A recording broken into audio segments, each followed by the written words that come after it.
Newshour Debate number 2. Bishen Singh Bedi, former Indian cricket captain, debating with Atul Wasan, former Indian test cricketer. Gulu Ezekiel, one of the most respected sports journalists. Aslam Ghoni, former member of the legal committee of the BCCI, is always very happy to defend Mr. Srinivasan. And Kishore, Bhimani, senior sports journalist, not ascribing any bias to him at the start of this debate. Now, gentlemen, let me tell you this. Lalit Modi is joining us in a minute. And I know that's a debate many of us are looking forward to. Okay, so before we get Lalit Modi on, Bishen Singh Bedi. Bishen Singh Bedi, and I saw a smile there in Gulu Ezekiel's face. I mentioned Lalit Modi joining him on a debate. I'm sure he's got quite a few questions to ask him there. Bishen Singh Bedi, you know, he is not speaking, Mr. Srinivasan, but basically his line is, and there's Lalit Modi. His line is that, you know, he's my son-in-law. I'm not indicted. If he's got a problem, he's going to deal with it. It's not Srinivasan indicted, it's Gurunath Mayappan indicted. Stop targeting me for it. Bishen Singh Bedi, you buy that?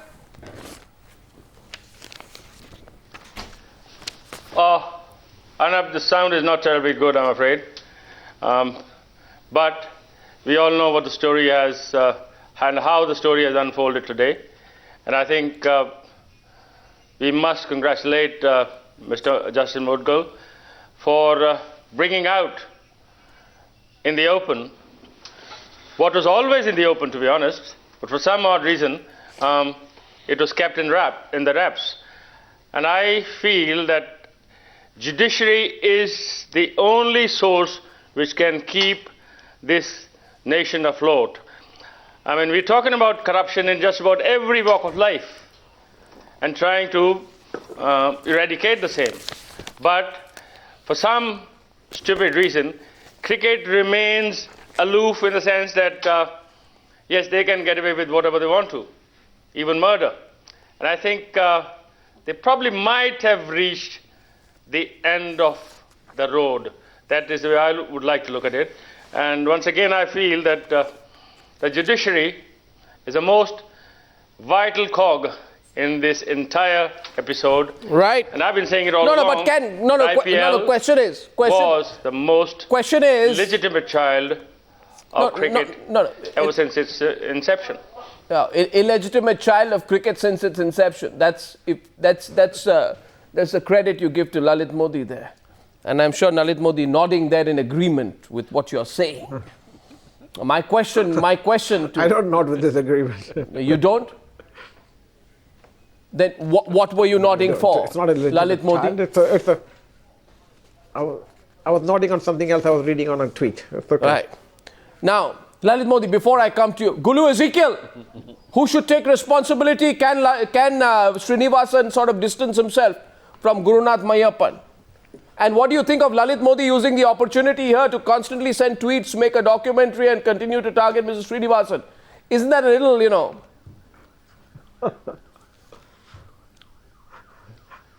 Well, you know, one of the most cliched phrases which we've been using for a long time for Mr. Lalit Modi is pot calling the kettle black. Sorry to keep repeating myself like a stuck record, but you know, Mr. Modi was the vice president when this whole nonsense started back in 2008, and the rules of the constitution of the BCCI were changed with his tacit support and with the support of everybody else to allow a board official to own a franchise. Now that is the beginning of all this absolute, you know, scandalous nonsense that has been going on. And, you know, Bishen called it the illegitimate form of cricket. I mean, it's, for me, it's the root of all evil in cricket, because the only incentive here is ego and money and nothing else. And it's, you know, it's just completely out of control. And I just don't know how, you know, this cancer can be stopped from spreading. It's spread throughout, and it's just destroying cricket from top to bottom, as people like Bishen and I have known and loved cricket all our lives. Yeah, absolutely. Now you see Lalit Modi. Atul, Kishore, Bhimani, Aslam Ghoni, I'm just coming in. The problem is, you see, look at Lalit Modi. Lalit Modi uses the opportunity to do what he does best. You know, fire pot shots at Mr. Srinivasan. Now fine, Mr. Srinivasan has really got a lot to answer for. Let me begin by saying that. But if there's another person who has a lot to answer for tonight, and the person who should also take some responsibility for the findings of the Justice Mudgal Committee report, and maybe Lalit Modi has not read this one, is Lalit Modi. Because Sundar Raman, the IPL CEO... I completely agree. You completely agree, is it? So Sundar Raman, the IPL CEO... Absolutely agree. Who appeared before the Mudgal committee, said that the status of, quote, the ultimate owner is not clear. And that the term, quote, owner for the purpose of accreditation is loosely used.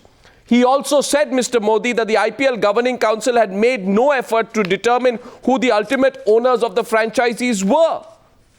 I thought you made the league. These were rules you made. Okay. Who made these ambiguous rules, Mr. Modi? Can I answer the question? Who made the ambiguous rules? If I can answer now, Mr. Raman is completely wrong when he says that, because it's part of a cover-up. I thought he was your man when you were the IPL chief. He was your number 2. Is asking him. Justice, hold on. We never gave out accreditation to people who are not owners. We confirmed it. We have it in writing. We have all the documentation trail for that. Now, if he says he doesn't have that and they don't have it anymore, or they don't do it anymore, then it's part of a bigger cover-up. If you look at what was just said a minute ago, in regard to I sat on the approval of Mr. Srinivasan being actually allowed to take ownership of a team by changing the rules. Actually, I did not sit in that meeting. It was very clearly in the Mudgal report on page 66. Mr. Bindras clearly pointed out, and which I have been saying all along, that Kishore, Bhimani. It was backdated, the documentation was backdated by Mr. Srinivasan, and I was not even in that meeting. So somebody does backdating of the documentation and then present it later on. I'm sorry, I'm not to blame for it. Oh, really? You weren't, is it? So when were you IPL chief till? Lalit Modi? Sorry, excuse me, 1 minute. When were you? No. When were you IPL chief till? Till 2010. And after that, you ran away to the United Kingdom. You may call it running away. I didn't run away. I'm still on your show. You may call it running away. But I don't know. If you had somebody shooting at you, then you would be running away too. Well, really, let me tell you, just because you got a James Bond tune on your phone doesn't mean that you're not indispensable. If somebody takes a shot at you, then you'll run away too. I can assure you that. Well, I think it's silly. I don't think my caller tune has anything to do with my question, Mr. Lalit Modi. It's clear to me that you are out of answers. The fact of the matter is that Atul Wasan, let me get to it. If you bring up the issue, I'm going to answer it back the way I'm going to ask you the question, Mayappan. You see, because you're the man taking as holier than thou attitude, you see, Mr. Lalit Modi. And if I say today, Mr. Lalit Modi, you're a fugitive, you get all het up and you get angry and you send out 1,000 tweets. Now, my question to you is, Mr. Lalit Modi, and one second, my question to you is... If you have the guts, call me that. Well, call me that if you have the guts, then I'll have an answer for you. Well, Mr. Lalit Modi, in popular perception, many people feel you are a fugitive from Indian law. Well, in perception, you are the one who's the judge and adjudicator, and according to the popular person around the world. So don't tell me what I am and not, and why do you want me on your show otherwise? Well, so I'm still a journalist. It's not about me and you. Anyway, my question is, it's not about you and me exactly. So here's a question, Atul Wasan. Atul Wasan, answer the question straight. Mayappan attends an IPL owners workshop in 2009. Questions. No, don't say. The person who's there from London who gets angry if I say that popular perception is that he's a fugitive, Lalit Modi. Right? He was heading the IPL at that point. You won't have me on your show. I have no time for people like you, Arnab. If you're going to call me that, then I can tell you right now that I have no time for a person like you. I really don't. Now here's a question, Lalit Modi. Here's a question, Lalit Modi. If Mayappan wasn't team owner, my question to Atul was a serious question, Mr. Modi. Don't threaten to walk out of my show. Right? My question is to Atul Wasan. I'm not walking out, I'm sitting right here. Well, you're sitting right here and listen to the question, Mr. You Modi. You cut the feed, well, whether you like it or not. Mr. Modi, listen to me. Right? Let's take the tough question. If Mayappan was not the team owner, Atul Wasan, isn't it legitimate to ask, did Lalit Modi verify why he was attending an IPL owners workshop? Was that a consequence of the ambiguity in rules as well? He was the team owner. No, but there was no guarantee that he was the team owner. He was the team owner. I'm not saying he wasn't. Well, there was I guarantee it. Atul. Thanks. Coming back to the topic, which is more pertinent today. We're just digressing a bit because the issue was that hindsight is such a lovely thing, and I think it was a foolhardy attempt by Mr. Srinivasan saying he was just an enthusiast at that point. He thought that this is just going to finish off, blow over, and they can get back to whatever they were doing. At the same point, Mr. Modi just half an hour ago accused there's no players coming out because everybody has got something hooked to it, and they're commentators, coaches, and all. Let me just put the record straight that I've got nothing to do with the board, and I don't actually use this platform to actually make an agenda. I'm just giving a balanced view because I'm not as rabid as some people are, and they just want to burn and finish the whole thing. I'm just saying where do we go from here? I think mistakes have been made. They know that they tried to cover up that Mayappan was not involved, and we are talking about and discussing that is wasting time. That is all done and dusted. That's settled now. What happens now is the code of conduct. Now, IPL. One minute. And they were making rules as they go along. Mr. Modi will agree here. And I think when you agree to the conflict of interest at that point, there's no point going back to it at why it was done because moral and ethical values come later. So now we should move on. That what should be done now? No. I'm not ready to move on so quickly. Or these no, I'm not ready to move on so quickly. I believe sometimes that the act of moving on is an attempt. No. This is the second mistake. No. I don't believe in this business of moving on. You got to listen to Arnab. Arnab has. You got to listen to Judge Arnab. Judge Arnab has the answers. Why are you all intervening? Let him talk. Let him answer. Why are we all here? Lalit Modi, look how peeved you get. I'm saying that, and it's not wrong to say that when you create a new thing, I'm just saying that I'm giving you the credit, Judge Arnab. No, how do you handle it is the problem. Without doubt. I mean, go ahead. Fine. So I think Mr. Modi will agree that he created a monster which has come back and bit him now, so there's no way going back. Without doubt, I agree. Atul is absolutely right. We need to find a solution going forward. Or just a slap on the wrist, that's for that. But the players should not suffer. I'm glad that IPL auction is going ahead. It's sub judice, and the players, if at all, if the team has to be sold to a next best bidder or a fair market value, let it be. Let it be out of the hands of the current incumbent owners. Now, I'm not even concerned who it's bought and sold by. I am not even asking right now whether Shilpa Shetty allowed her husband to use the phone to place bets. Though I really think Ms. Shilpa Shetty should come and explain questions such as that as well. The fact of the matter is I don't believe in this let's move on business. When we say let's move on and when we ask questions such as what are the lessons that we can learn from this? In other words, we are saying we won't go back to the muck. I'll go back to the muck. I'll go back to the muck because there is muck. That's where we move on to now. No. 1 second.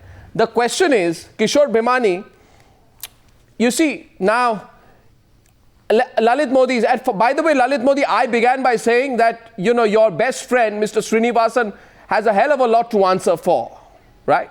Including how he can draw a line between himself and his son. That's the problem. I'm always there to answer your question. He's never there to answer yours. Well, I'll be happy. Anybody else's. I'll be happy to get him with you. But I've been waiting for that for the last 6 months. Well, sure. We will try. Now, the question is, Kishore Bhimani, this report makes a mention, because Lalit Modi is here, let's ask him the questions. This report makes a mention of Lalit Modi, in my view. It says, and I don't know, that a former official who was not named there, Lalit Modi starts looking at the papers again. He doesn't believe that I'm quoting it right. It says that a former official... I want to read it myself. Thank you. I'm glad that you are going to go through it, the appropriate parts of it, not those you want to selectively pick up. It says that a former official, Kishore Bhimani, who wasn't named, told the committee that the amendment to the rule 6.2.4 to allow BCCI administrators to own teams was brought in at your behest, that is Lalit Modi's behest, because you weren't able to find franchisees. Now, therefore, somebody tweaked the rules to get more franchisees in. Can I answer? No, 1 second. The question is... Hold on, can I answer? Kishore Bhimani, let Kishore Bhimani give a perspective, please. Did you tweak, did Lalit Modi not tweak the rules in September 2008 when he was the enfant terrible of Indian cricket to enable a situation where a conflict of interest might arise? In fact, I'd say the godfather of conflict of interest is Lalit Modi. Kishore Bhimani, what do you think? Well, may I? The answer is in 3 parts. One of them is that I think we were discussing this Mudgal report and the fact of Srinivasan, whether his position was tenable. But since you asked this question, I believe, as a follower of cricket and as a follower of IPL right from the beginning, that at the outset, there was not as much interest shown in purchasing of the teams, of laying out hundreds of crores of rupees to buy players, and perhaps the originator of this, Lalit Modi, might have tried his best to try and get more people in. To look at it one way, that maybe his relatives. Now, this whole business of the relatives comes in, Chelaram and others. I believe that there was a feeling, I was one of them who felt that this thing would never sell.